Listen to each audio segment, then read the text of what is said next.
Tell me a little bit of what your intention is for this and why did you contact me? Yeah.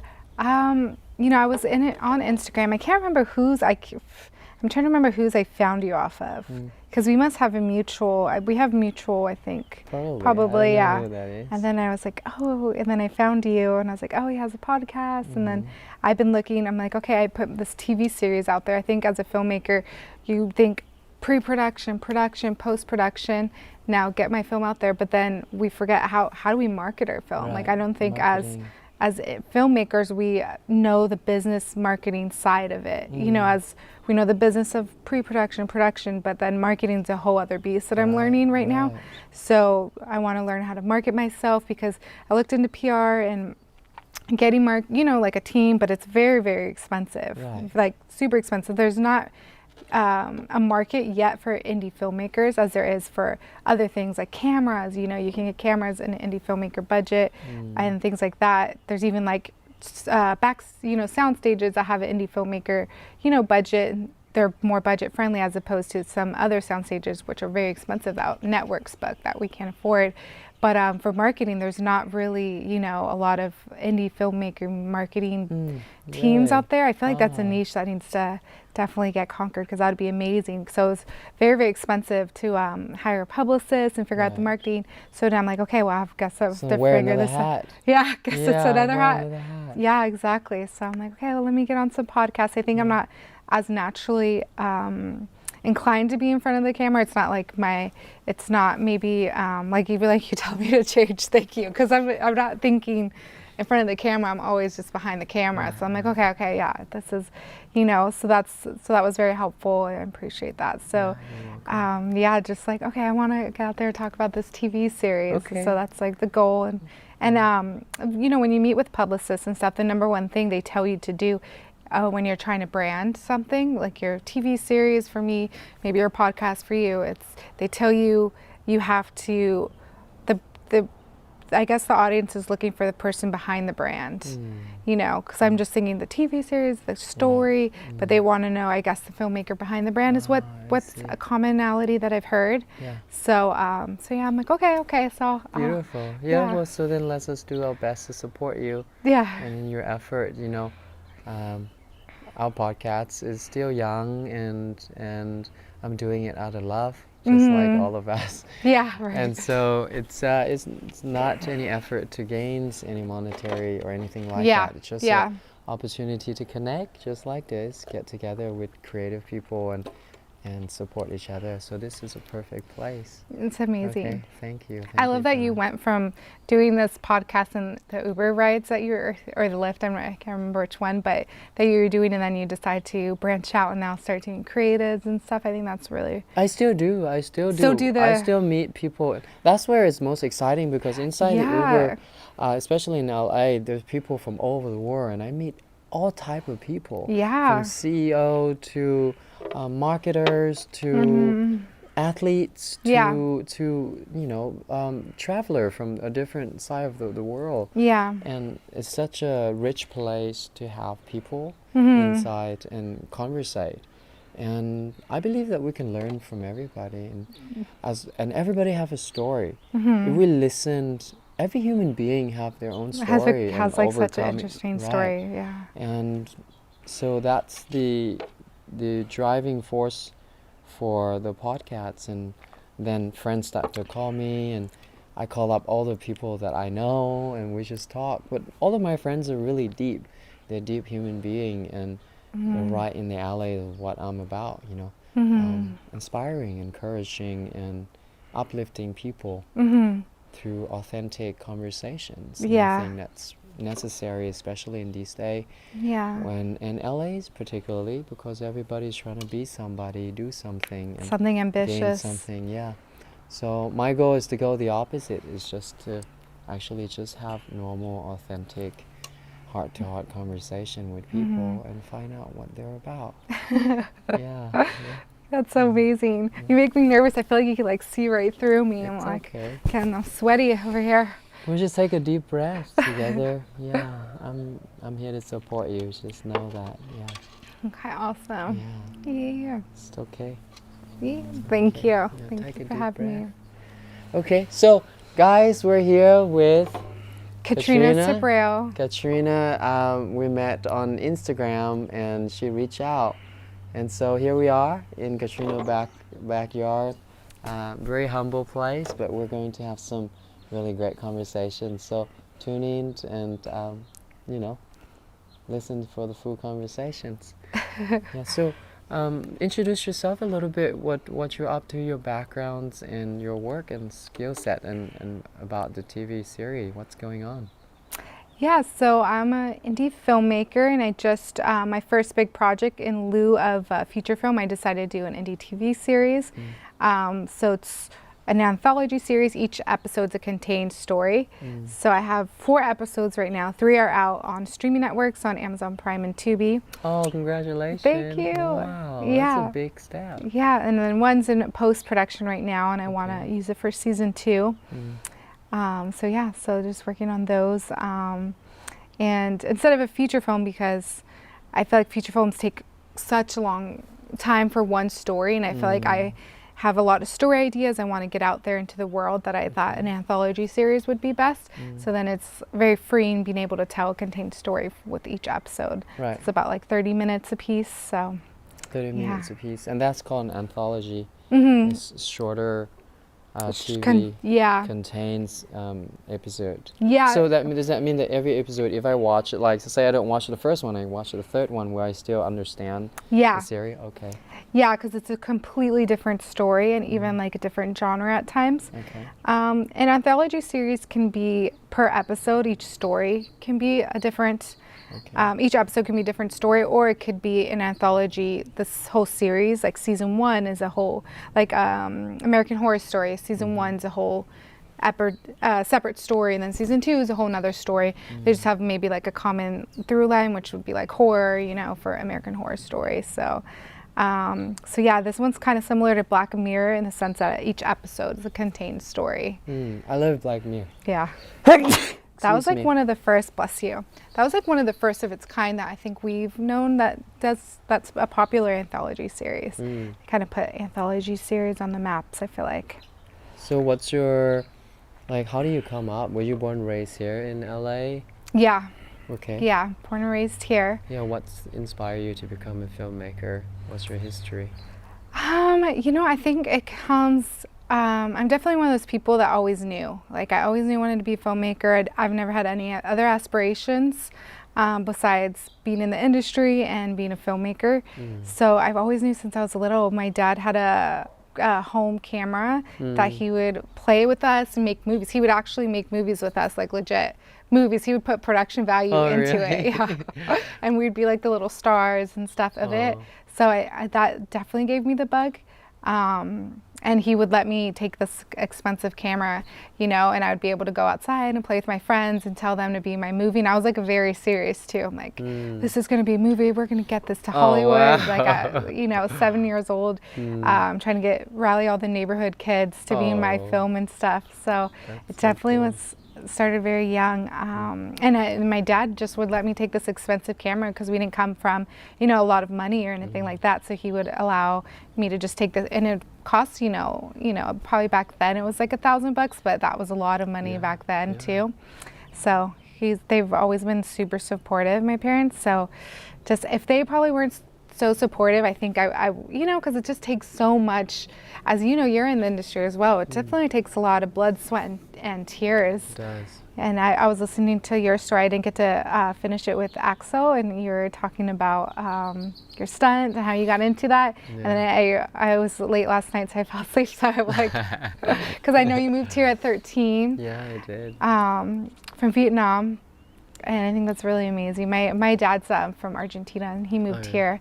And I just met him there. Yeah, that was him. yeah. Okay, so he inspired you to go into movies. Yeah, okay. Definitely. And then, so what happened? When did you start actually working, honing your craft seriously, and this is what I want to do? That's a good question, because I feel like when you're a kid, you do it and you're serious, but then you kind of put it to the side and just, move on with life in certain aspects. And I think it started coming back to me towards senior year of high school, and then I went to college for it. I went into filmmaking production, and then got my master's in screenwriting. Wow. Initially, I was doing acting. You know, I was doing acting a lot, and I was thinking, oh, once I become an established actor, I'll have the power to, you know, direct. tell my stories, direct and tell my stories, as opposed to taking the direct path and just instantly writing and directing. I think sometimes we have like a diversion, maybe to maybe like protect ourselves in a way, because if we get rejected with what our scary. true, you know, passion is, you know, if we get rejected with acting, it's like, oh well, you know, it's not my true passion. But I think it was a blessing to learn acting techniques, because then I can understand And communicate with actors, so and be you have experience empathetic. both in front and behind the camera. Exactly. And then so when did you actually go into like, okay, I'm gonna go behind the camera now and start directing? You know, I feel like too late. I was working, I think I was working in the industry for a while, and then I was also making short films with friends and stuff, but not very seriously. I feel like my first serious production, where I spent money on it, I hired a professional crew, which was only like 3 people, but and even hired actors and stuff, was like 27, I want to say. So that was like, I'm 33 now, so that would be like 6 years ago. Okay. And I wish I would have started more serious productions sooner and invested in my films, you know, but at the time it's, you know, you're just making money in the industry and you're just worried about paying rent and stuff. Right. But yeah, so that's what, I think 27, and I just started making short film after short film. And then in 2020, I sold a script, so I made a lump sum of money, and I spent that. Great. Thank you. And spend that on, on production. Literally on this series and stuff. And this is the series that you wrote. Tell us a little bit about the series. So the series is called Miscellanea. Miscellanea. Yeah, and each episode, as I said, it's a contained story. The first episode's Ghost Boyfriend. It's about 2 girls that live in this apartment, and they discover it's haunted, so they hire a medium. Oh, no. They hire a medium to extract the ghost, only to discover the ghost is hot.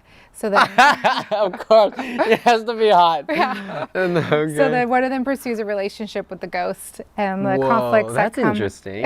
How would that be like? Yeah, okay. I Yeah. mean, So there's conflicts with dating like a spiritual apparition, you know, as opposed to like a physical human being, and the conflicts that go with that. But I think, you know, obviously it's initially unrelatable, because not a lot of people have had relationships with ghosts. I don't know, have you tried a relationship with no, I don't think I will. I'm married, so that would be Okay. inappropriate. That would Maybe be- not, because it's not an actual person. Yeah, maybe it's like there's like a just kidding. But you know, the Japanese people, like, they have relationship with their like anime character. You know, those stories. It's Oh, crazy. really? Yeah. They would get Oh. married with the like game anime Wow. character. Bizarre. And it's like a don't real, recommend it, it's but like, is a wedding. real person. Yeah, bizarre. Not gonna go there, but anyway, back to you. No, that's interesting, because I wonder if they maintain a real relationship and an avatar relationship, and if that, because I feel like you're emotionally getting pulled in this direction, and can you be, if you don't emotionally invest completely in one person? I think they're it's just- completely invested in it.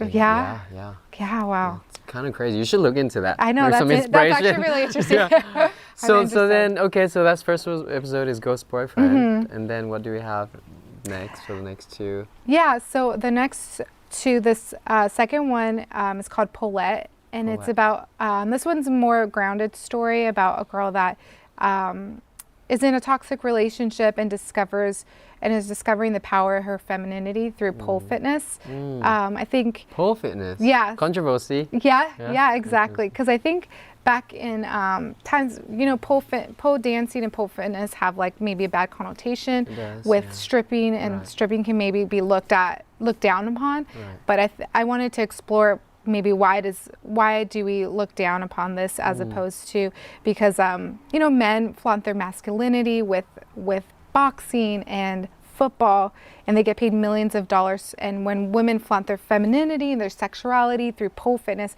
it's maybe they're looked down upon, you know, whatever reason that's happened through society. It's Right. interesting, and you know, and I think we're trying to get away from that, and hopefully like not pass judgment on anyone that decides to live their life a certain way. So she's very conservative, grew up conservative, has a very conservative mother, and you know, kind of discovering her power through like discovering pole fitness. So that's cool. a bit more of a grounded story. Very interesting. Okay, and then the third. Have you ever tried a pole?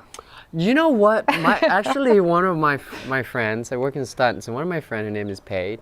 She's actually a badass. in Pole that. dancer? Yes, she's a stunt woman, like badass fighter, but also great like pole dancing. She has like a whole setup at home. Oh, I gotta my show God. it. Yeah, Yes, I gotta would love link to you. see it. Yeah, I would love to see it. she's amazing. Really, like require a lot of strength. To be honest with you, I always talk about that. I'm like, wow, I'm so jealous of the capacity to do that. Yeah. It takes so much strength and you know, it's very athletic. Very athletic, very hard, very athletic, not very painful to do initially too. Like it just Whoa. takes a lot of like strength, a lot of like skin friction, because what's holding you on the pole is essentially your skin.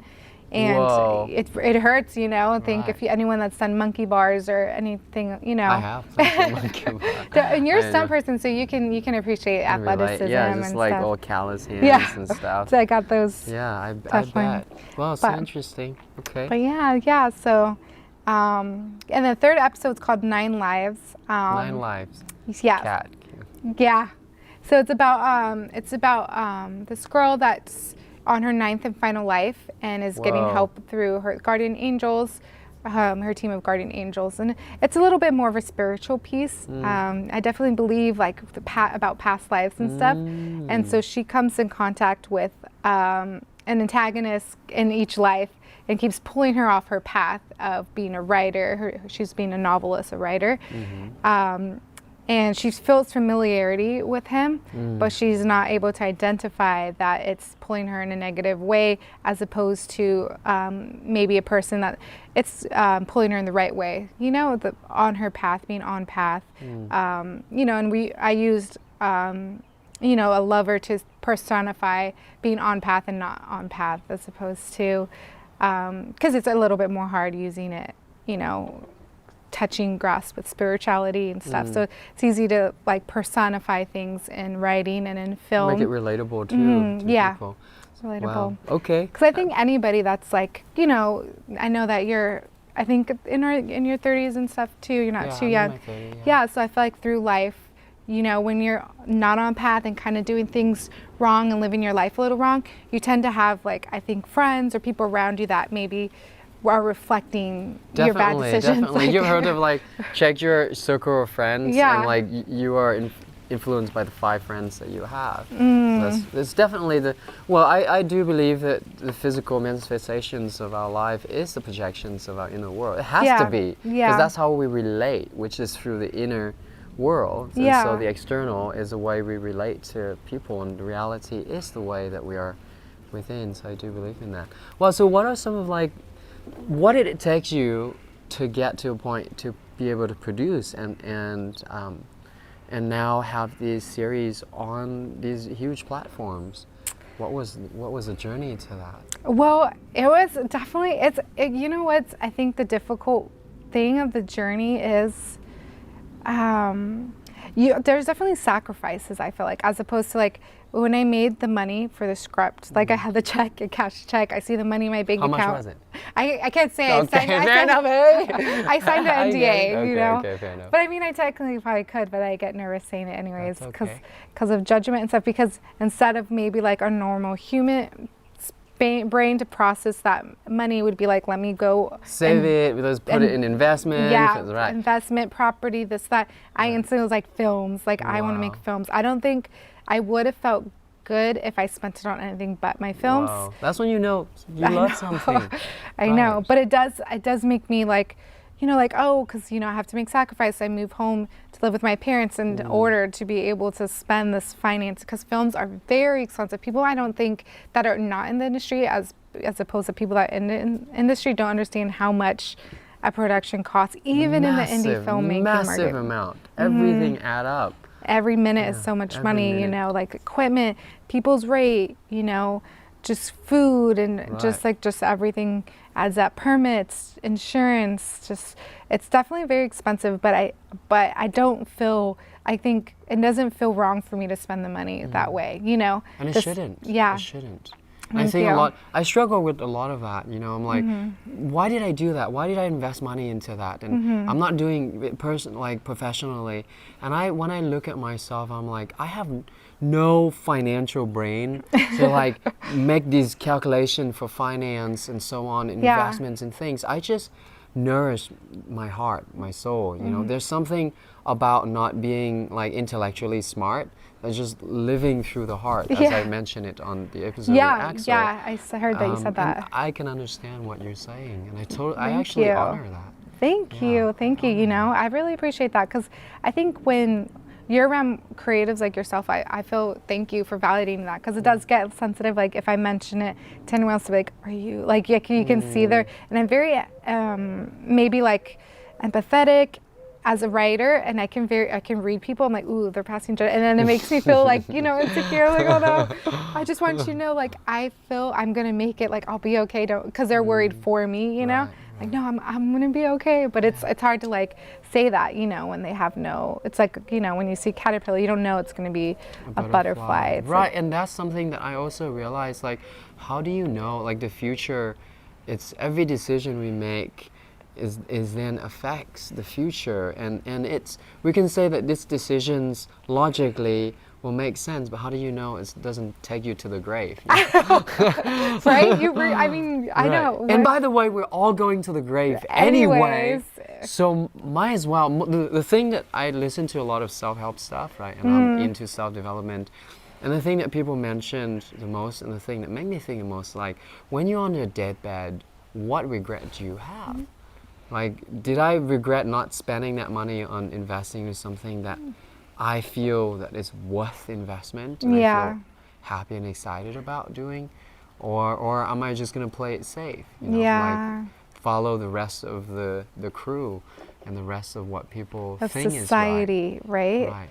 Yeah, you know, and I did think of that. I thought of that too. I was like, when I'm on my deathbed, even if like don't make it, I would regret not have trying. I had that lump sum. I would have regretted not have trying to put those into my films while I was young. I didn't have kids yet. I didn't have a family yet. So I would have regretted, because when you have kids and a family, I'm sure that would be probably A different choice. Yeah. Right, you have responsibility, and that's different for sure if versus you're on your own, which is important for you, at least. Like, to pursue these things, you need all your times and effort. Yeah. And so you say you're single at the moment? No, Haven't- I just got engaged. You are engaged. Yeah. Oh, congratulations. Just got engaged like 2 days ago, which is insane. Yeah. Wow. Yeah, so How did that happen? Sidetrack. I know, totally off Sidetrack. track. It just happened 2 days ago. We were at a restaurant. Wow. And I was like, he was acting weird, and I felt it, but I was like, I kept joking. I was like, are you going to propose? Is tonight the night? Whoa. And he's like, no. Because I feel like I can read people, but then I sometimes doubt myself. And I even Right. felt his pockets. I'm like, where's the ring? Oh my God. And then later he told me he got really nervous when I started filling his pockets because it was actually in his other pocket, but Oh I my didn't go to the other God. side. I was just messing around with him, Wow. pulling his leg a little bit. And he did. And then he jokes a lot. We have like a very joking relationship. He gets down and pretends to tie a shoe. And I'm like, wow. he's like, I'm just tying my shoe. But he does it on purpose, like, to joke. Clever. So when he was down on his knee, I was like, babe, stop. Like, I get the joke. You've done it a million times. And then he's like, and then it was a ring box. And I was like, oh my God. So yeah, happily engaged. How is he with you creating and being a director and like investing all that money into? Did he know about it? How long have you been together? And how is he in terms of supporting you with the process? He's very supportive. Like my parents, they're so supportive. They're like, you know, when I am, you know, because it does cost a lot of money. My last short film was probably the most expensive, and I get scared sometimes. I'm like, oh my God, but they keep pushing me to do it. Like, you got this. Like, because I work, you know, and then after you're in post production. So you're working on your film and you're not on set making money. So, you know, you feel like you're at a deficit already, you know, because you spent this much money. Now you're at a deficit working at home on this production as well. And he's very supportive. He's not like, you need to go, you know, make money and stuff. You know, he's not like that at all. He's very supportive, which I'm grateful for. I do feel like God gave me like the perfect support system because I feel like I'm very sensitive to other people's, like, if I'm hurting, you know, if I'm not making money and it's affecting you, I feel like it would be like, okay, let me go get this 9 to 5 or something, and I feel like it would have Right. taken me off path. Yeah. So I feel like God aligned me with like the right people to keep me pushing forward and on path, as opposed to like diverting and stuff. But I think I'm very blessed in that way. But I mean, Yeah, lucky you. Thank That's you, really thank you. difficult to combine because usually the people around you are the one that weight you down, right? Yeah. And it's like, hey, what are you doing with your life? And you should, I mean, that was part of my experience with going to stunts. My parent was like afraid that I'd get hurt. And like, how are you gonna make money? Yeah. And they come from the village, so they're like, how are you gonna make money with that? And my whole family, when they see me, they think I'm crazy. And it was painful. Yeah. It was painful. Yeah, and it's I assume like can affect your day-to-day decisions and your mood because you feel like these people close to you you're hurting. I think that would be hard. It would definitely I feel like that could probably push me to like divert from path, a little bit. But even like society, does affect me, and I have to like align myself and know that I'm like pushing forward for this big dream. I'm not working a regular, because I lived around here, so a lot of people are working more regular 9 to 5s as opposed to LA, which is kind of like nice to get away from the LA hustle of different people, but then also they don't understand what you're doing either. They're like, what are you doing? Like they don't understand it as much, so then I feel it then, and it could How be do you deal with that when people doubt you and people ask you those questions and judge you for what you do and think that you're crazy for investing all of this money and effort and time into like something that might not necessarily come true for them, at least from their perspective? because they're living a different like reality, Yeah. maybe more logical as opposed to this dreaming reality, but people that live in our reality where we're chasing these big dreams, we see it all the time. Like I've been in the industry for a while. You see people finally get to their goal, and you're just like so inspired. Like, wow, I knew them when they were just still struggling artists. Yeah. So it happens all the time. So I think definitely like my family support. Like I'll talk to my mom, my dad, or my boyfriend, my fiance now. It helps me because I feel like initially it affects me. I have to be honest, it gets to me. I'm like, they just think I'm just like this weirdo, this loser, So it does get to me sometimes a little bit. Well, I won't lie that I'm the strong, It does get to all of us. Yeah. I think at some point we always have that like doubts inside, But to have a strong support system and people who believe in you and actually want the best for you, which is, sometimes like when parents say they want the best for you, they're saying they want you to do what they think is best for you. Yeah. That's different from like you should do what you think is best for you by following your heart. And Yeah. I think that's a difficult thing to have, and lucky you have that. So Yeah, but I have to amazing. say, I think I still it's a struggle sometimes, It will continue to be. Yeah. I think so, and I think that we continue. That's why having a support system and having a way to deal with that and having a clear vision is important to ground us, and guide us. So, well, let's take us to another. Let's get back onto track here, talking about this because, there might be people who are watching that is on the path that you were before. Yeah. Right? Like people who are actually now just getting into directings and trying to get shows and trying to write and create. And so what can you share that can help those people that is along that path, getting to where you already been? Yeah, like how to move forward with like writing and directing your own project. Writing, directings, and get their projects onto Amazon, onto different platform publishers, and get to where you are. You already went on a long journey. Yeah, and so definitely been. That journey, someone else is walking right now. Yeah. As they're watching this or listening to this. Yeah. And whoever it is, what do you? I think when you first start creating films, I think for me, you see like these stories where these people create these short films and then just gets in the Sundance and it's like their first film, and I think when you create a film, you sometimes doesn't always come out the way you want to, especially when you're first creating it. at a different level. Like when you start creating with your friends and you get to a place where you know how to get it to the level that you want it to. And then when I started hiring crews and stuff, there's a lot of moving parts and there's things that you have to let go as a part of your vision and let it evolve into something you didn't see originally. For example? Like when you have to, there's going to be times where you have, like, you have your shot list and something's not working in this shot list. So I think initially I would cut things that still needed to be in and leave things that didn't need to be in. It's like an intuition I feel like develop. I think you can develop into it. As you do more films, because you'll know, okay, this is what can be cut, this what can be adjusted. Because when you start adjusting one thing initially, then you're like, oh, then I can adjust this, and then the story gets wonky, and then it doesn't come out the way you stuck to it. So then next one, you're like, okay, I'm gonna stick to everything, but then it doesn't come out because you weren't flexible enough. There's like this little like fine line. Yeah, fine line, and I think.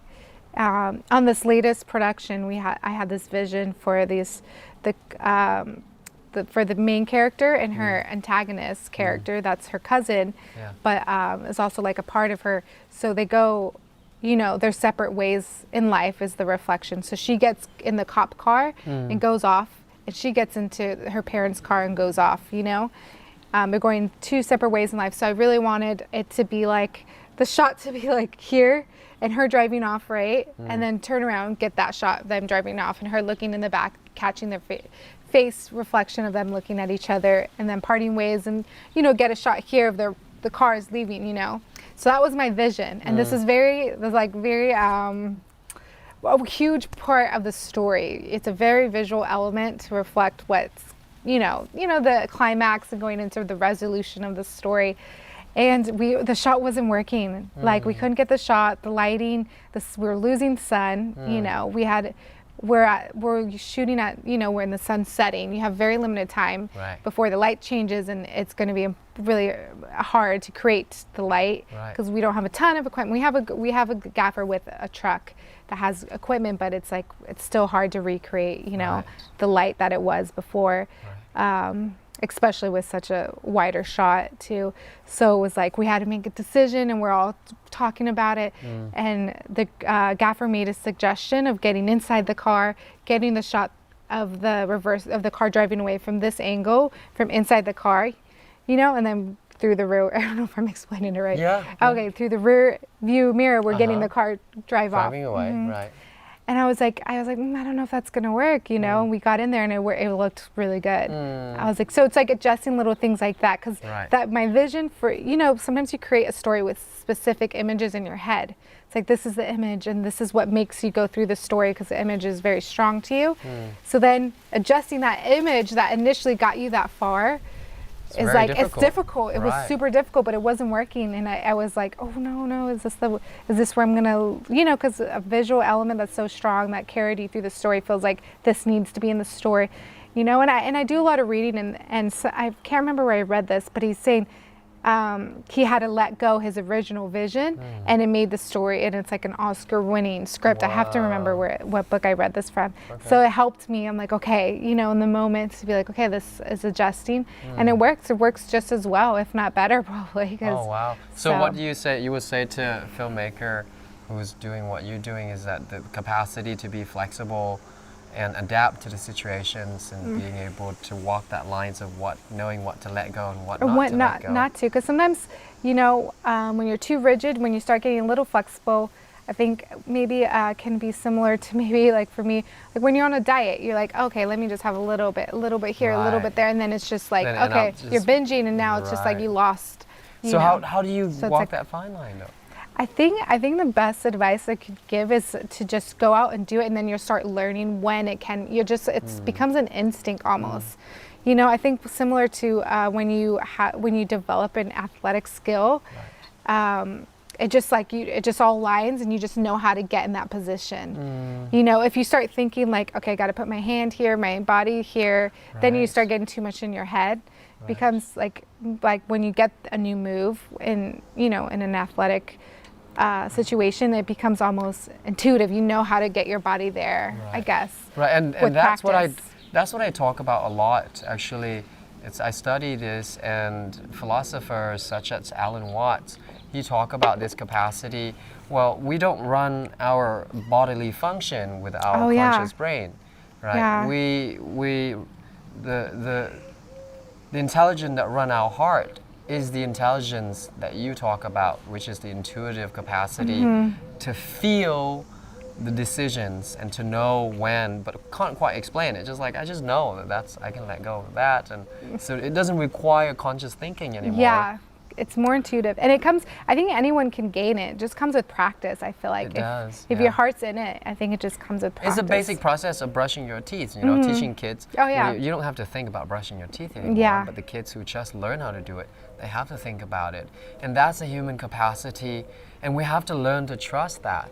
And that, like you said, it comes with practice. It comes with more exposure to certain arts and so on. Okay. And I think the first films I think I made weren't very, like, I don't think they didn't come out the way I wanted. I wouldn't describe them as very good, you know. Yeah. The first ones with my production team, I'm like, oh, that one's a little wonky. And it's still on my YouTube channel too, because, you know, I think I would love people to see the progression. You know, initially I think people would want to like hide the ones that didn't come out very Usually well. I do want to, you know, like looking at my previous posts and stuff, I'm like, what was I thinking? Because it's like there's a lot of little mistakes, and you're like, oh, but it's like I want to see the progression. You know, I want people to see the progression.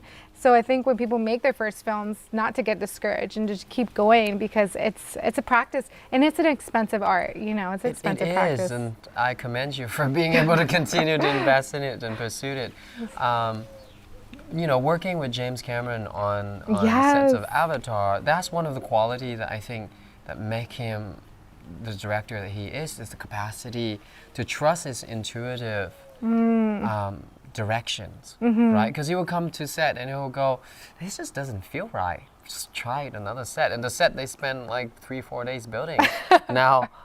But he got to a point where he can afford to do that. It's still slow down productions and so on. But, you know, having that ability to be so sure and trust that intuitive like guidance is that very powerful. Very powerful. And it seems like you are developing that and learning to trust that more. Yeah, I definitely feel like I'm developing and getting better each time, and I think that's what just comes with practice. So that's why I'm like, don't give up if it's in your heart. Just keep going, because the first one, it might not come out a Sundance winner like you know you envisioned initially. Is that your goal, to win? No, I don't think it's actually my What's your goal. ultimate goal?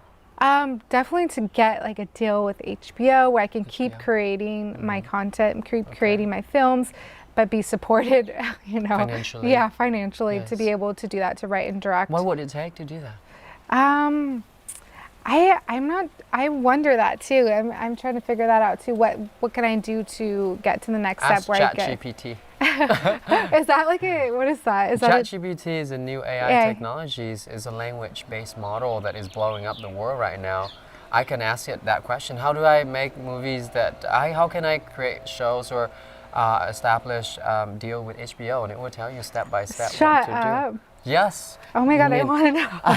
Yeah, look at it. Let me see. Wait, hold up. Actually. That's insane. Okay. Because I've been hearing this ChatGPT, but I haven't. It can really write you scripts. I know. Like I've heard movie scripts and stuff. Okay, let us see if that's the case. So all the cameras, they're looking good. Here we go. So let's start a new chat here, right? Let's do 0.4. Now you ask that question. How can I get a deal with HBO to write and direct my own shows? You guys, we're testing out this ChatGPT text with Katrina. What does it say here? To secure a deal with a company like HB to indirectly write your own shows, you'll need to follow. It's wrong here, HB, so it's HBO, right? Yeah. So we gotta fix. We have a little bit of HBO. And then direct. Yeah. Said indirect. To write and direct. Should I put films instead? Yeah. Direct my TV show. Yeah. Film, right? And write and direct. my own TV show? Yeah. Okay. Resubmit. It's still writing, so let's wait for it for a second. Okay. Secure meeting. Okay, Negotiate so a deal. let's see. Okay, Sounds so pretty in line. how can I get a deal with HBO and HBO to be able to write and direct my own TV show? Okay. See, getting a deal with HBO to write and direct your own TV show is a challenging but not impossible endeavor. Here are some steps to help you work toward this goal. Develop your skill, gain experiences in writing, directing, either through formal education, workshops, or self-taught methods. Build a strong foundation in storytelling, script writing, and filmmaking technique. Ooh. Create a strong portfolio. Produce and direct short films, web series, or other creative projects to showcase your talents and unique voice. This will help you gain credibility and demonstrate your skills and potential collaborators and employers. Okay. Hey, makes sense. Network. Attend industry events, film festival, and workshop to meet professionals in the entertainment industry. Networking lead to potential collaborators, mentorships, or job opportunity. Okay. Makes sense. Research HBO content. Familiarize yourself with HBO programs, brands, and target audience. This will help you tailor your pitch to their needs and preferences. Develop a compelling pitch. Create a well-crafted pitch for your TV show idea, including a log line, synopsis, character descriptions, episodes outlined, and visual presentations such as mood board or concept art. Make sure your ideas is original, engaging, and aligned with HBO brand. Find representation. Consider securing agent or manager to specialize in television to help you navigate industry and pitch your project to a network like HBO. Submit your work to HBO. Sometimes has open submissions for scriptwriter and director. Keep an eye on their website and social media for opportunity and be prepared to submit your work when the time comes. Participate in competitions and fellowship. Competition like the HBO Access, Writing Fellowships, and similar programs offer emerging talents opportunity to develop their skills and potentially gain exposure to HBO executive. Be persistent and adaptable. Getting a deal with HBO is a competitive process and it may take time. Be prepared to face with rejections and be open feedback. Continue to refine your skills and pitch and be ready to seize the opportunity when they arise. Remember, there is no one-size-fits-all approach to breaking into the industry, but by following these steps and remain persistent, you increase your chances of getting noticed and ultimately securing a deal with HBO. That's insane. You have an outline. That is so true. That is like steps of like, oh, okay, got there, check. So where are you in this process? Okay, so I definitely 1 and 2. I've studied, went to school, developed my skills. I have a portfolio now. Okay. So I network. I have a little bit of network. I can network more. Right. So what you can do is you can do this. You can go into each point and ask deeper question. How do I network? Where do I network? Who I need to network with? What kind of network technique? I'm not good at networking. What can I do to strengthen my network, right? And you can ask it into every single details. Yeah, because it's crazy because it's like HBO has sometimes open submission processes and also submit to. I didn't know that they have open submission, which is crazy. But I've heard of this. But if I didn't hear of it, how valuable, that is. So even like you saying, go into the networking and ask deeper questions. That's probably because networking is not my strong suit. You can even ask like financing and any question. This technologies is going to empower you so much in what you're doing. Write me a script. Give me ideas about this. I'm thinking about this idea about this. What are some of the potential ideas to approach this? Write me a short like 10 paragraphs of this so I can start working on this. It's amazing. Wow. It's fascinating. It's changing and revolutionizing a lot of industry right now. That's insane. So this is more of like a logical step by step. I wonder how it would be with like a creative process though. Let's talk about it. What kind of right now any ideas and ask it to write an essay for you, paragraph for you or whatever. Like a creative story? Yeah, create anything, any idea. A dog that gets lost from home. And ask it, what do you want it to do? Can you write a story about a dog that gets lost from home? Okay. Oh, sorry. Okay, here we go. You're gonna be mind blown with this. Okay, so Guys, we're looking at ChatGPT and hear how it can help Katrina with her ideas and stuff. And the question to ChatGPT is, can you write a story about a dog that get lost from home? Let's see. Use default mode. Okay, here we go. Yeah, you read it for yourself and see what you think. Should I read it out loud? Yeah. Once upon a time, there was a happy-go-lucky dog named Max. Max was a friendly, adventurous pup who loved to play and explore the world around him. One day, while Max was playing in the park with his owner, he saw a squirrel. Couldn't resist the urge to chase it. Oh my God, this is so crazy. Max ran and ran until he lost sight of the squirrel. When he finally stopped to realize he was lost, he looked around, but nothing looked familiar. Max barked and barked, hoping someone would hear him, but no one did. As night fell, Max became scared and hungry. He wandered aimlessly through the streets, searching his way back home. Eventually, he stumbled. Oh my God, this is so crazy. Because I actually did write a film like this, and it's actually following a similar step that's in the film. Yeah, structure, yeah.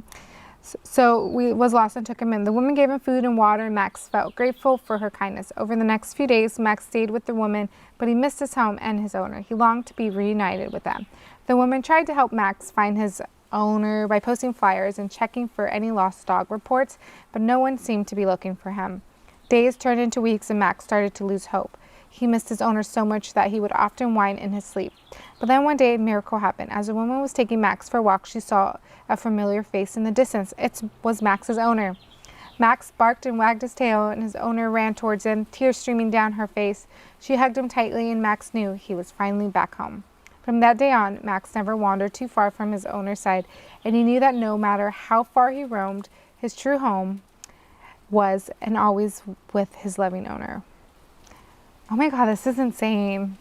That's a little bit scary for like creatives now. Now I know what everyone's so scared about, because I'm like, oh, it's not going to replace a creative process. That is a little bit scary. Let's think about the potential instead of the fear part. Yeah. How is it potentially going to help you now that you know? Because the question I asked you is, how do you approach your creative writing process now that you know this kind of stuff exists? And that is something that the outline would be something I would follow, too. That would be something I would have created out of my own head initially, because I think, if you've read, have you read A Writer's Journey? No, I haven't. It's about saying that, all stories, it's like similar, like it's about the hero's journey, and just saying that all stories come from, we all have like this one mind and we know how stories go, that he even asked like a little kid to tell the story, and they just automatically knew the story structures without studying writing. So it's just like innate in us of the structure of stories, so it's like just takes away the structuring the story yourself, essentially, like I guess. So what do you think that now this kind of technology exists as a writer, creative person? What do you think about this? So I don't know, I'm a little scared. Now I understand what people are talking about, because I was like, oh, it's not going to replace, but can it replace Well, did writers? the calculator replace like mathematicians? Yes, yeah, mathematicians, scientists. That's true. That's true. I think fear comes like with radio. When TV came, they feared radio, but it's like, look, radio has reinvented into what is a podcast now. Radio's still around even today. So you're right, not to be scared, but I'm like, damn, that kind of blew my mind. Well, that's a good thing to think about, because there is that side to it. I think there is. Look, we live in a duality, world of duality. Okay, that is fact. There's day and there's night. Yeah. There's up, there's down. There is fear and there's joy. There is anxiety and there is equanimity. There is. So the fear always exists if we look at it. We look for it. Right? If I look for like the fucked up things in life, in the world, I will find plenty of that. Yeah. Right? If I look for the beautiful That's things true. in life, I will also find plenty of that. So with this kind of technology, it's like, for me, when first social media, I was like, social media is evil, so on and so on. And for years and years, I would not take the opportunity of new technologies to do the work that is helpful. The example is very simple. A knife exists. Are you going to cook, or are you going to kill with it? No, it's very true.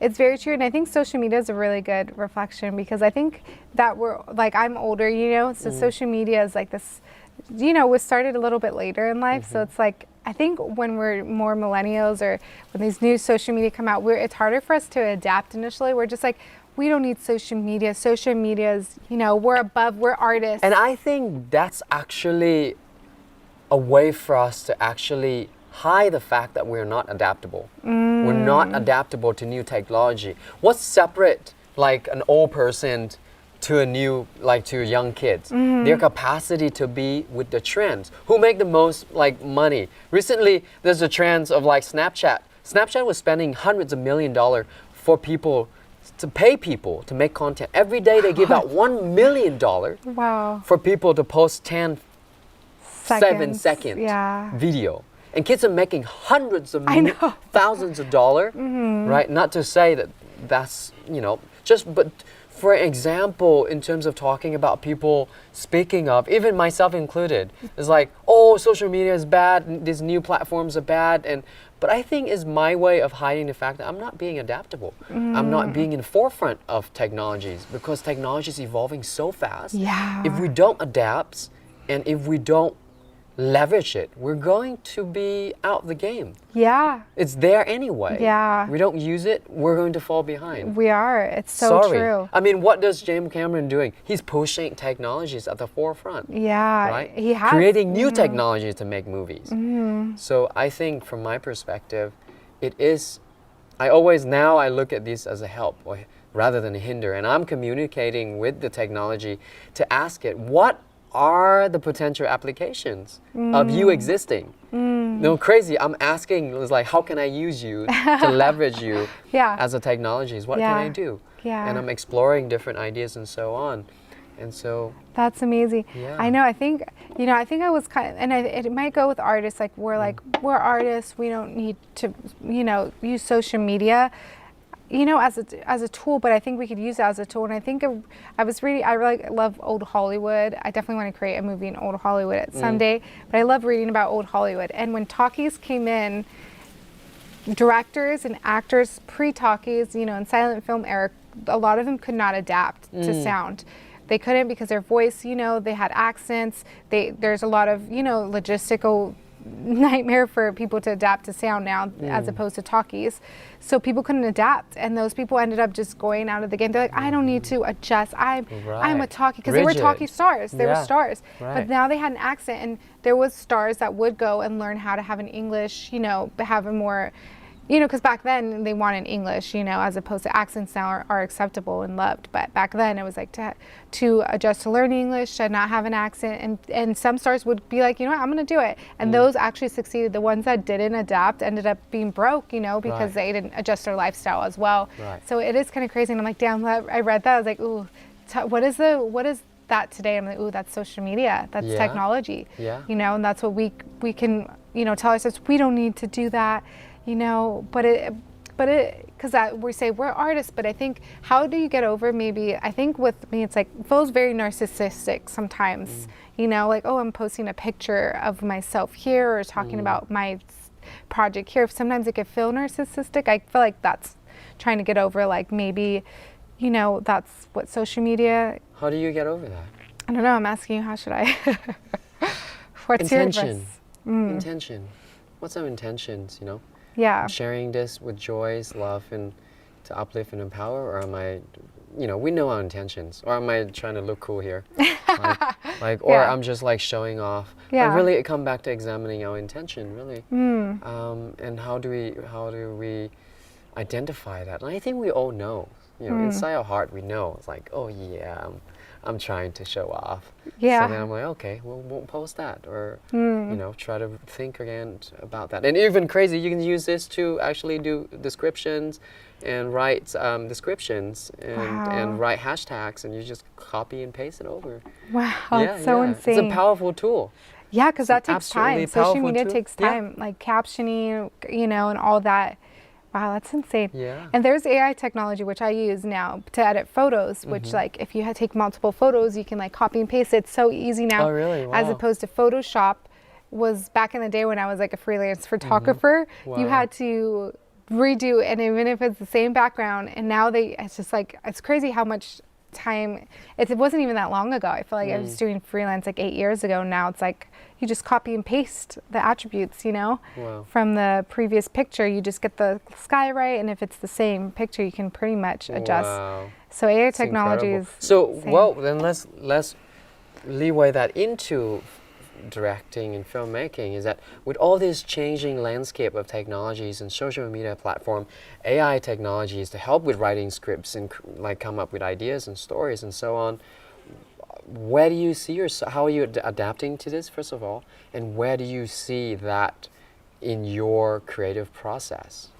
That's a good question. I feel like that's the first time I've seen that it could do that. The story, I initially assumed, oh, it can't really get creative, which was probably just an ignorant assumption because I didn't want to maybe do the work to figure out what is this new technology. But that's crazy. I feel like it would be cool to use that to outline and to get maybe a story structure. But then it feels like, is it coming from me now? Does it feel? It feels like I'm taking advantage of this machine and saying it's my own, you know? Well, only if you see, now that's come to philosophical discussions, and I want to mention that because we only feel this way if we see that a separations between me and the rest of the world, right? But the thing is, like, without this earth that to walk on, how can I exist? How can can you walk on exist in an earth that doesn't have earth? Yeah. Like, can you exist? So we start separating ourselves because we're moving. Like the tree would definitely know that it is connected because it's rooted to the grounds and it's like part of the same landmass. Yeah. Right. But somehow because we can walk, that we say, what's the difference between a bird nest and a human home? The birds build its nest, builds home. How come we call a home artificial and a bird nest natural? So how are we separate? Everything, like the camera is an extension of ourself. This technology is an extension of our own capacity. Yeah. But it's just the organic structure cannot like tap into the things that we can tap into with external tools. Yeah. But because it's not like attached to my body, Yeah. it is now considered something different from me. Yeah. So for me, the cameras or the cell phones or the social media or the air or the tree, they're no different than us whatsoever. Yeah. So then understanding that really bring me at least like reliefs in terms of like, what do you mean is me? How do you know your thought's yours? That's Just true. because it come from your own brain. Every single thoughts probably come either collectively through cultural conditioning. Yeah. How many thoughts that has been put in your mind Yeah. by movie? Even the thought of making movie, was it yours to begin Yeah. with? Who knows? So you know? right. 'Cause I feel like I was born with it, but you know, who knows? You know. Right. So those are the things that to be, since you mentioned it, is to be thought about. You know, whether these, like, what is mine and what is not mine. I mean, obviously there's like a trademark and copyright element to it, but philosophically, when we look at it from that perspective, everything is an extension of our own human capacity and brain. So these tools, if we use it with intention, now it's come back to intention, I think. It's like, what is my intention of being here today? Yeah. What is my intention of using ChatGPT? Am I going to use it to generate, I can ask it right now, how do I like, well, it will say no, but I can go around it and like, how do I create an attack on somebody? How Yeah. do I do malicious things on the internet? How do Yeah. and I can go around it and find out, which is back to, will I use a knife to cook good food and serve people? Or will I use it to kill Kill people? somebody. Yeah. Yeah. So yeah, for you, I'm like, ooh, filmmaking. I gotta try that. Yeah. So you gotta think about it. Be like, okay, so let us get back to filmmaking and your creative process. How do you go into your creative process? Like, where do you get all these ideas for stories, and what helps you with that? I feel like, you know, I do feel like it just comes to me. It comes to me usually on between when I'm waking up from, from sleep to before I'm fully awake. I think people call that, there's a name for that, where they feel, but for some people, I think Lucid. it's, yeah, lucid. something It's about lucid lucid. dreaming, and then also, is this sleep? It's where you feel like some people get panicked because their body feels paralyzed, but their mind is awake, kind of thing. But it's very peaceful for me, and I can't move initially, but I have like this, usually like the story, I dreamt it, and now it's kind of coming to me in a way that I could write it, and make it into a film. So it kind of comes to me like in my unconscious, I want to say. I feel like, as corny as, as it sounds, I do feel like a higher power kind of gifts it to me. I don't ever feel like maybe it's my own. I don't feel, like this is my story. I do feel like it's like gifted to me, like it comes in form to me. And then I usually write it out. So, I write them all out. I feel like stories, I write outlines and stuff, and then, I will leave it alone sometimes, and then I'll get back to it.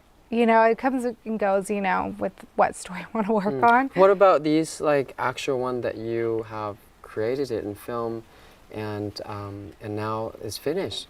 How did you get to that point? To creating it? Yeah. I think I've had these ideas and was working on these ideas for quite some time, since like grad school, since before.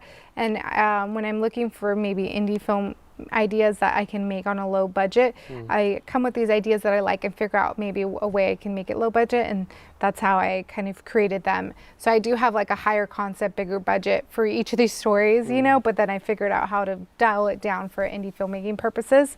But the goal would be like if, with networking and producer contacts, I also have like a higher concept form of it too. And is that the way to go, is like you have to adapt it so that it can become budget friendly and so on? Yeah, there's different ways you can dial it down. You can make it one location, or if you don't want to use one location and use multiple locations, then you would have to just use like shoot at a time that's like mostly overcast. Then you would have to go with the gods, and hopefully the weather would be right. I think the best time if you want to shoot outside in multiple locations with a low budget would be, during winter months, because the sun is a little bit lower. There's a lot more clouds in the sky, as opposed to shooting. Okay. You can't shoot outside in the summer as easily. It's going to create a lot of harsh lighting and equipment you'd have to use to diffuse it to make it more cinematic. So just going just certain things you could do to make it more indie, depending on what you want to give up and what you don't. I feel like pre-production is very difficult. Yeah. Pre-production is really, really difficult as an indie filmmaker, because you're wearing a lot of hats, you're doing it yourself. It's very long days trying to get everything in order. So many tiny details that you need to get aligned as of one person, doing in pre-production by myself. What was the thing that you were responsible for in pre-productions? So permits, locations, casting and crewing, the production, as well as like props, catering. I know, I'm just doing it. I'm just aligning everything myself. So it's very, very I'm like having 14-hour days, just like getting everything in order, And it's a little bit of a little scary sometimes, right before you go on set. I think we have a squirrel. Oh no, it's a lizard. Right before you go on set, because one little thing can really throw off the production. If the catering somehow got messed up, now we're breaking lunch, and now everyone's got to wait for or if somebody doesn't show up, is a big fear of mine for some reason. I'm really scared one crew member, one cast doesn't show up, because it really would affect the whole production. That's all it takes. I know. Yeah. And it would be all this for one person, maybe just decides, what? Not today. Yeah. Not today. Or just get stuck on the street. Something happens. Sprain an ankle. Or I don't know what. God knows what it is. That's my biggest fear. I don't know why. But so that's really scary. But nothing bad's ever happened that couldn't have been adjusted, and there's times where I didn't use a permit. So my big fear is that being kicked out of a certain spot. Oh my God. Being kicked out of a spot, and I have a fake permit ready to go. I'm ready to flash the fake permit, get some more time, get the shot. You got tipped. I'm like, oh, well, how would they know if it's fake permit? Because, I actually heard this on a master class by this director. He was in another country and he faked a permit. Oh, wow. And the cops looked at it and be like, Okay. Yeah. And he was able to finish shooting. And Whoa. I was like, dang, in another country I'd be a little scared, because then I don't know, could you go to jail in this other country? Probably you would. I know. I'm not sure even sure if we'd get how much in trouble. Probably if we got in trouble too. Because But that's like, I'm like, well, I'll get in trouble later and just get the shot for today, because I think it would take, in my mind, I feel like the process of them figuring out if it's fake or not would take a while. Yeah. So then I could at least finish the shoot, you know. Wow. And then what else? Actually, being on set. And then, then also I'm producing the project. So I'm being a director, producer, and having all the moving parts and stuff. Wow. So that can be difficult. But on the day, I feel like in the zone.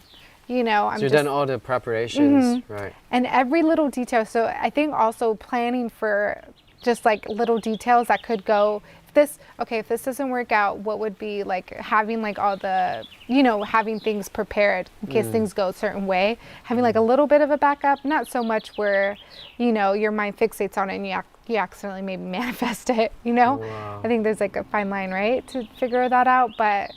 But yeah, I think pre-production is probably the hardest. That's where I'm like the most stressed. I'm scared. I'm a little nervous. I'm hoping everything aligns. A lot of money's on the line too for just like one day. Wow. So pre-production is pretty scary. But then when you shoot and you get home with the cards, and you like go to the computer, you're so tired from lack of sleep, but you see the images, like these cinematic images. It's like very fulfilling. That is where the dopamine kind of rushes out. It's like where it feels so good. Yeah, and you're like, nope, right back on the computer. I want to do some more, and you just crash. I know. But let me edit now. Yeah, right. That excitement. Wow. So what are some of the way that you deal with the stress that come up in pre-productions and throughout the process? I feel like I talk it out, like my parents. Yeah. They're like my biggest support system. Or my fiance, now, because we've been together for a year, but before I just relied really heavily on talking it out to my parents. Like I feel like once I talk it out, I feel a sense of release. Yeah. It's like the way I process stress is like, once I talk it out, then I feel a little lighter. Because now I shared this burden and they helped me. Even if we didn't figure out a solution, I don't know why, I think holding it in for me, I don't know, it doesn't service me. But It doesn't serve anybody. Oh, really? You gotta find a way to let it out somehow. Okay, that's good. Yeah. Good to know. Yeah. Yeah. Well, why do you go through all this stress? Why do you go through all these anxiety, wear so many hats, invest all the money you receive from writing your scripts into this, and you don't even see, do you see a clear future for yourself? I do. I feel like I want to be open. I wonder that too, if I need to have a specific or just be open. I don't know. I'm just asking, like, what drive you? What drive you to get to like tolerate and experience all of this anxiety and stress to continue to pursue this? I think, getting audience reactions very, very fulfilling. It feels when you premiere your project and it does well, it's very fulfilling, even when it doesn't do well, because I've had shorts where it was not meant to be comedy and everyone was laughing at a very dramatic moment. It stings, but it also ignites me. I'm like, okay, the next one I'm gonna get it. I know where I went wrong on this one. I know what happened, why it went that way, and I feel more like, this next one, it's gonna knock everyone out of the water. I really, I think it's like I really want to reach a global audience with my stories. I just really want to touch people, make them, even if it's just like make them laugh, escapism, scare them. I just love to get those, evoke those emotions from audience. It's very fulfilling. It's very, especially when you have a very good audience reaction. My last one, Ghost Boyfriend, premiered. And it was a big audience, and it had such an amazing reaction. It was so fulfilling. It was like all this hard work that I went through, and it premiered really well. And actually very scary right before the premiere, because you're very scared because your cast and crew seeing it for the first time. Right. They put their time into it, and you're just like you want them to be happy with it too. You want, and then even this one that's going to premiere soon, I would love for you to come if you can make it. But yeah, I'm very scared because there's also a lot of people, donate their time, locations. Like 2 people let me use their houses, finances. People put their money into this project. So now I'm even like, you know, it needs to, hopefully, and that's the goal, is like and that's what's nerve-wracking too. So I don't, you know, like putting yourself through that stress, I think you ask yourself that until you get to like your achievement, and then it feels so rewarding. Like J-Lo before the Super Bowl set was like, she was so stressed. She's like, why do I do this to myself? I don't need to do this to myself anymore. Like she was so, you know, worried, and I really related to that because I think that happens. Maybe before. it make us feel alive. I know, maybe. Maybe it make us feel alive. Like why? I ask myself, like, why did I go out on the street and jump off buildings and I do flips and stuff? And like, well, you know, it's probably like, why do extreme sport athletes like do extreme sport? Why do they like climb free climbs up on the side of the mountains and climb up? And I think it makes us feel alive. Yeah. It make us all these anxiety and things make us like show us that we are alive, and we can, like, also feeling of conquering things, something about that, like overcoming challenges. And I think we're growing. Yeah, we're not supposed to be like flatlining through life. We crave like this adrenaline rush, and maybe that's what it is. We want it. We want that rush. We want that, you know, rushes of dopamines, and we want those challenges. Yeah. Do you get scared right before you're about to do maybe like a big stunt, like for your life maybe? But you know, here's the thing. I heard a few things about that, right? Because what is scare? Scare is, am I going to die? An adjective. Right? An adjective to describe something, an energy, right? So that same energy could be perceived as, whoa, I'm ready, rather than I'm scared. Because I heard this perspective from a coach, like world-renowned coach, Tony Robbins. Yeah. And he told the story of two public speakers going onto a stage to speak. It's the scary. first person, he asked, what happened before you going onto stage? And she responded, well, you know, my palm gets sweaty, and my heart beat faster, and I get nervous, and you know, it doesn't allow me to speak properly, and so on. And then he asked another speaker, and he said, yes, my palms get, you know, sweaty, and I get my heart rate beat faster, and I get a little sweaty, and I know I'm ready. And that's really interesting, because the same energy could mean very different things to different people. It depends on how we perceive it. It's your perception. Right, because most of the time, actually, we never look at it, but this is part of my philosophical study, which is the reality, seeing reality as it is. I cannot drink the word water. If I speak the word water, it will not quench my thirst. Yeah. I have to drink the actual water. Yeah. And so through experience, and so an experience might be different for everybody. It depends on how we label it. And so for you, you know, it might not be nerve-wracking. It might be an amazing feeling. This is what I'm looking for. This is exciting. You know, but we label it as a scare things, right? It could be anxiety, but anxiety might be something else. Yeah. That's a good point, to change your perception on it, to help, and that would help fuel you. I think so. It's no longer like when we feel the same thing. But, well, talk about, for example, the other day, I had a live performance for I saw that. So the Jet High, it was like so cool. Miles O'Neill birthday party, right? Yeah. And I was hired to choreograph actions and live performs, right? So I perform on it, but during the whole process, there is this feelings of, I can say that it is anxiety. It's like, did I do enough? Did I do it enough? I need to rehearse. I need to make sure that the wardrobe is right. Make sure that the lightsaber came in the right time. Make sure we choreographed it. We have to make sure we adapt to the stage when we get there. Yeah. But something different about this time, that it wasn't anxiety.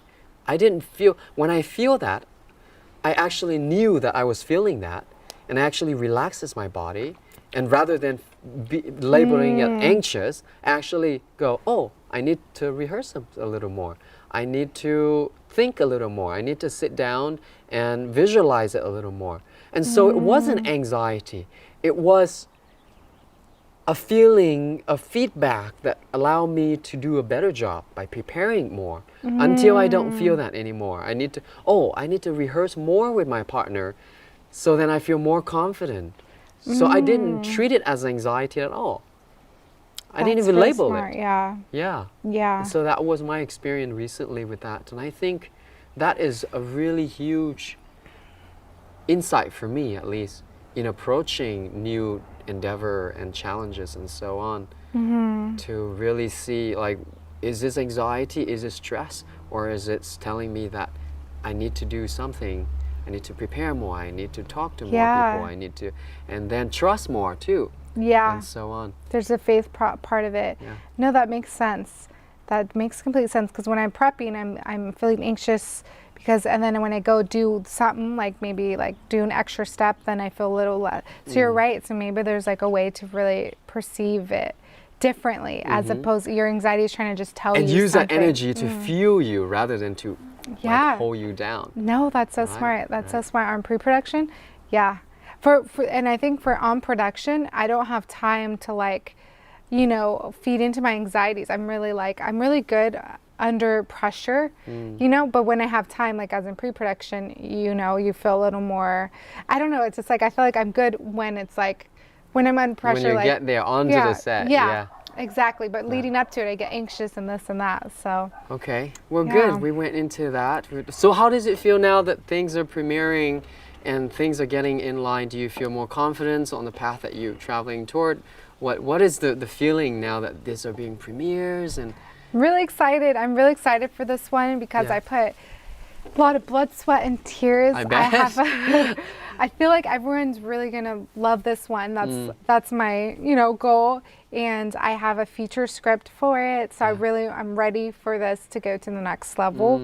So I'm excited for the future, and Beautiful. I'm confident. But then I get a little nervous to be confident. But I feel really good of what's coming next. Right? I feel like it's coming. I feel like the next steps are coming along. And so the plan is to, if this get picked up or a lot of tractions, then it will be financing the feature. The feature, yeah, Ah, feature-length okay. version would be the Okay. goal.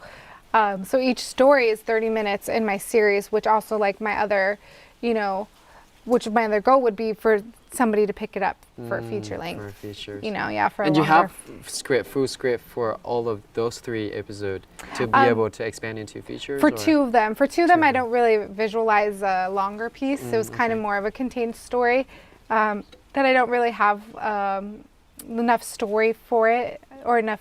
So which one is it that the one that's have the feature script for? 9 Lives. 9 Lives. And this coming one up. Yeah, I feel like 9 Lives can be expanded further. So And so this is the 4th episode that's coming up to premiere? Yeah. Wow. Yeah. Okay. So- When? I want to premiere it probably in the next month. Next month? Yeah. Is it open to publics at all? Yeah, People it'll what? be at the Chinese theater. Chinese theater? And it'll be How open. do people get to it? I haven't submitted it yet, but usually I go through Indie Night Film Festival, and they Okay. have like a really good premiere process for indie filmmakers, which I love it. It's not Okay. very expensive. You're at the Chinese theater, and then people can just go online and buy a ticket and things like that. But Well, I'll have a ticket for you. Yeah, please. If you I would love like to I come. would love to bring my wife. Oh and yes, yes. I'd love to I go would see love premiere. that. How long have you been married for? 5 years now. Wow. been Did a you guys while. meet in LA? On Avatar. On Avatar? Yeah, we were on Oh Avatar. my God, that's such a Yeah. cool love story. It was beautiful. That's amazing. So what's the secret to the 5-year? The secret is just to, like, I mean, just we struggle a lot too. Yeah. I think we just figure it out along the way, try to work with each other, and just go back to, like, you know, we really authentically love each other, aside from the differences and the quarrels and all the stuff. When we really calm down and sit down and look at each other, Yeah. we really do love. Like, there's so much love and joy when we spend time with one another. I think just being reminded of that, and Yeah. yeah. That's amazing. Is she a does stunts as No, well? she's a wedding photographer. Oh, She okay, does cool. wedding photography now. and Cool. so, yeah. That's amazing. All right. See what else? Anything else you want to share about the projects? What's coming up? Where are you at? What are you looking for? If there's somebody hearing this, and where do you need support in? Yeah, so follow Miscellanea. You can follow it on miscellanea.tv on Instagram or TikTok, or miscellanea.tv on the website to check it out. And you can find it on Prime or Tubi. Just type in Miscellanea. Miscellanea. Yeah, it's Miscellanea. Yeah, and I'm giving away free T-shirts for people that review it on Prime or Tubi. Cool. So, I'm going to review that and get a free T-shirt. And I'll mail you free T-shirts. So, Okay. so that's the promo right now. So yeah, Great, so great. check it out. I would love that. Wonderful. So for everyone to check it out and give indie filmmaking a shot, because I think indie filmmaking can tell stories in a different way, maybe than we're used to seeing Right. through studios. So. Why? I think through studios, there's very a formulaic approach with not a lot of, creativity as a part of something new or something, adaptive. So I think indie filmmaking, with our restrictions, we can be very creative in the restrictions. Yeah. So I feel like there's something fun, different we could get with indie filmmaking as opposed to like studio Right. films, Because then you have more creative control over that. Yeah. You edit yourself, and the studio is putting hundreds of millions of So it's a investment. business. So they need it to be structured in a way that's already proven. And Yep, it's really exactly. difficult, especially to give new director, come up director, like full creative control. It's something that you got to earn. Yeah. And that is And another prove, battle yep. yourself. Yeah. So Yeah. indie filmmaking, come on. Yeah. Let's give it. Go let's indie give it. Yeah. filmmaking. Congratulations. Thank you so much. I'd,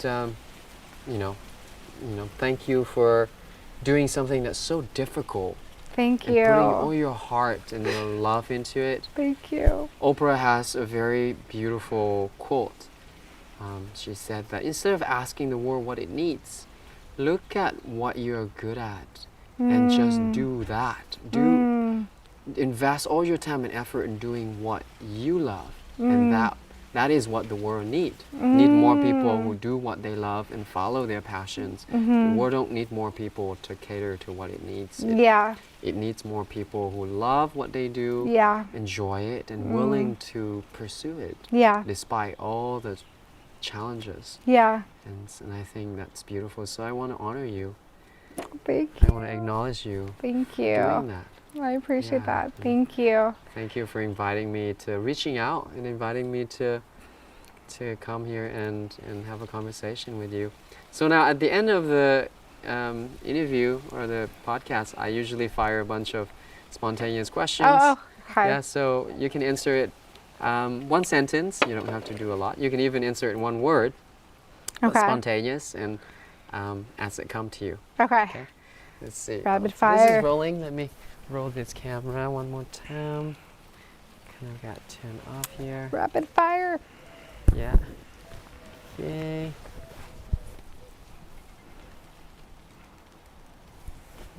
It's okay. I'm exhausted. No problem. Okay. So, what is the meaning of life? Ooh, we guys ask some hard ass questions. What is my? I feel like such a good For question. Family, Okay. What's your purpose in life? filmmaking. Who's the most important person in your life? Say my family. Is that like? Can I like group it? Yeah, yeah. What bring you the most fulfillment in life? Filmmaking. It's like family filmmaking. Not like variety there. If you were to, or would you want to leave a legacy behind? And if yes, if so, what is it?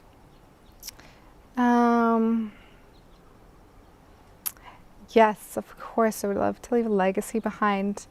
I would love to tell stories in a way we haven't seen before. When we see like a new story and it creates a whole different wave of cinema, a whole different way of thinking, of processing entertainment and storytelling. I would love to like contribute to that, new wave, because we're used to the structure that we've seen for many decades now. So I would love to like bring forth a new wave of storytelling. Yeah. Maybe ask ChatGPT, how do I I know. revolutionize the filmmaking storytelling process? Yeah, they might have it for me. And the last questions is, if you were to distill all of your experience as a filmmaker till this point, and share it with upcoming filmmakers and people who are walking your same path, what would that be? Like, what would I share? What would you share as an advice?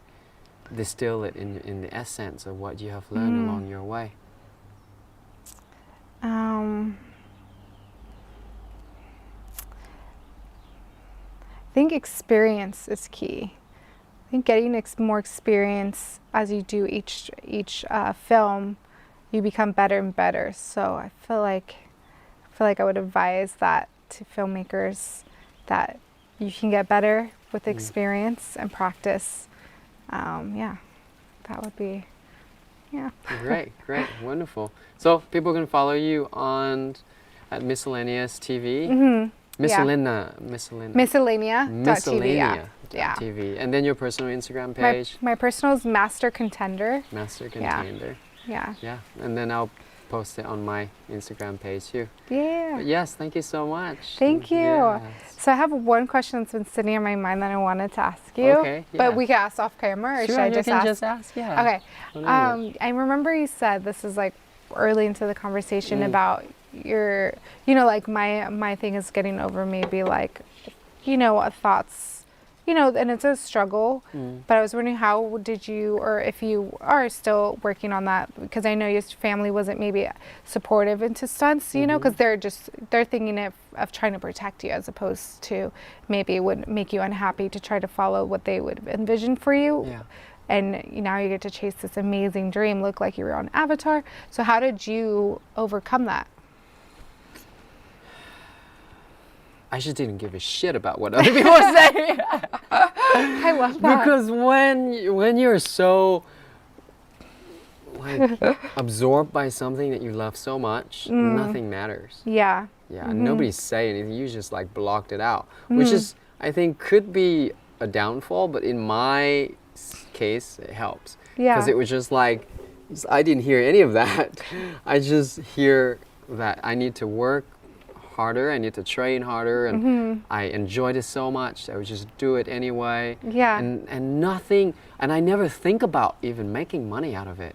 And that's the craziest thing. Wow. I never even think about making money. It was just, stunt was like the thing that show itself after. Like I've already been on the path, because my goal wasn't that. I mean, it's nice to have a goal, you'll get there better, but like I said, the story of my life has always been a kind of a magic. And people always talk about the goal, clarity.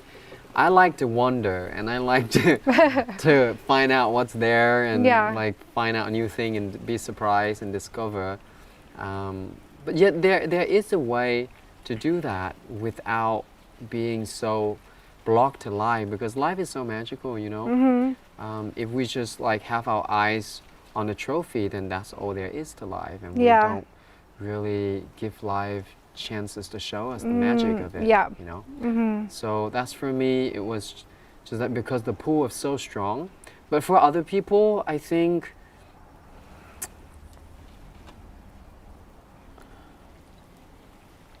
listen to your heart, and that's a hard thing to say. Like, I don't know what my heart is saying. I don't even know. But just examine, like, go back to being, like, if you were to be honest with yourself, would you be happy working in 9 to 5s, and would you be happy doing something right? Yeah. So I Be think miserable. just come back to that and learn to trust that. Yeah. And it's a practice. That's true. Yeah. That's beautiful. Yeah. Thank you. Yeah, you're welcome. Thank you. Thank you so much for You're so having me. I welcome. appreciate you so much. You're welcome. Thank you.